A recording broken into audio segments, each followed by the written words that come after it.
দীঘায় আজ আমাদের দ্বিতীয় দিন। আর আমরা ভোরবেলা উঠে চলে গিয়েছিলাম দীঘার মোহনায় মাছ দেখার জন্য। আর সূর্যোদয় আমরা দেখতে পারিনি, কারণ আকাশ ছিল কুয়াশাচ্ছন্ন মেঘে ঢাকা।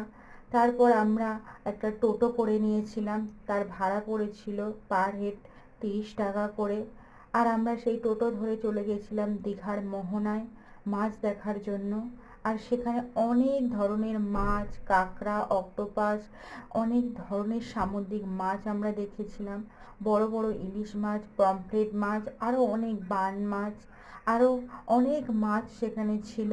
আর আমরা সেখান থেকে নিয়েছিলাম সমুদ্রের বাগদা চিংড়ি, যার কেজি পড়েছিল মাত্র 200 টাকা। আর আমরা সেখান থেকে কিছুটা চিংড়ি মাছ নিয়েছিলাম।